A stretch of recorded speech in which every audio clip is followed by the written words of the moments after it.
Okay, welcome everyone as we learn the Mishna Yomis for this beautiful Sunday evening, proceeding in the second parak of Chulin, sponsored by the Fisher family, Nishmas Basi Bas Rabbi, Shlomo ben Avraham Alevi, Perel Bas Ruvain. We're also sponsored by Nishmas David ben Chaim, L'Refu Shalem, for Yomis Mechaisar, Yaakov ben Basi Aleh, for the Schus of Avram and Yom ben Nishma Malk Yudis and family. We're sponsored by your Chulin and family for their Parnas Tanakh. We learn the full Shalem for Esther Fadl Baschana. We learn for Victor Aya ben Rivka in the Baschai Sarah, Moshe Meir ben Esther Fadl, Yitzchak ben Siyam ben Dusha, Rivka Bashir Leah, Chana Bashasha Bina, and Meir ben Chai Sarah. They should have a Refuah Shalem B'Sek Shachal Yisrael. Now, one of the disqualifications of Shechita is called Drisa. That is, you have to make a cut and not press down. So hittis is a roish b'bas achas. If you chop off the head in one shot, psula, because then you're pressing down, you're not cutting. Or you sheichet, if you gave a smooth cut, the hittis is a roish b'bas achas, and the head came off in one shot. You made a smooth cut, either going forward or pulling backward, and the head came off. So the Mishna says you need, in order that we should know that you didn't press, you need that the knife should be the length of the neck and another times. It has to be 2 times the length of the neck. Im yesh besakin meloy tzavar, if there is in the knife the length of the neck and a second time the length of the neck, then ksher.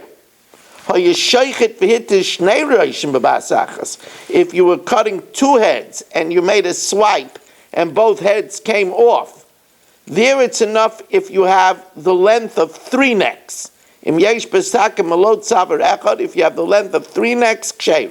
But when do you need it to be such a long knife? You only went in one direction.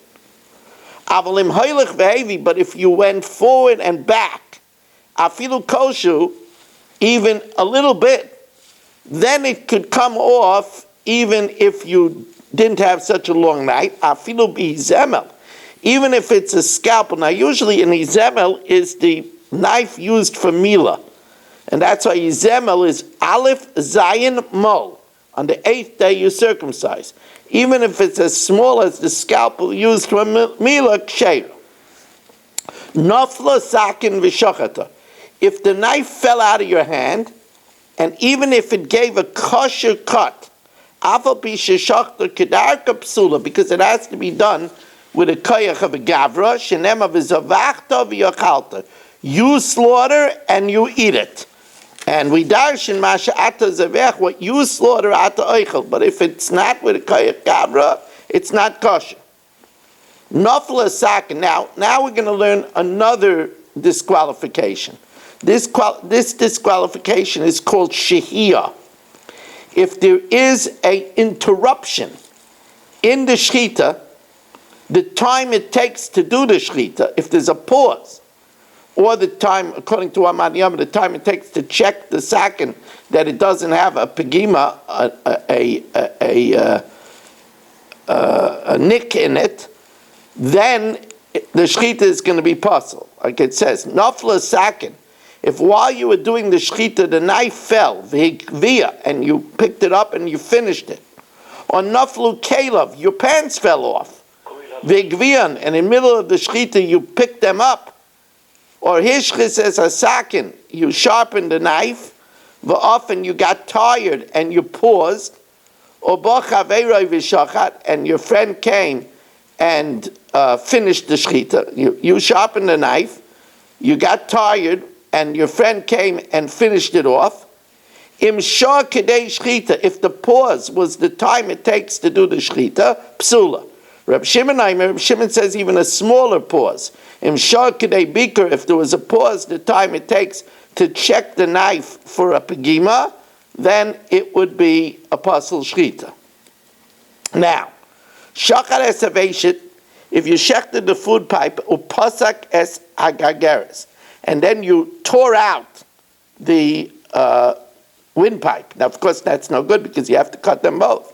or you shachar es hagageres, or you shechted the windpipe of pasuk as aveshik, and then you tore out the food pipe. Or you shachad echad mehem, or let's say you shechted one of them, either the food pipe or the windpipe, the himtin la'ad shemesa, and you waited till it died, so you didn't shecht the two simanim. Or let's say you cut the food pipe, and then this is another psul in shchita, which is called chalada.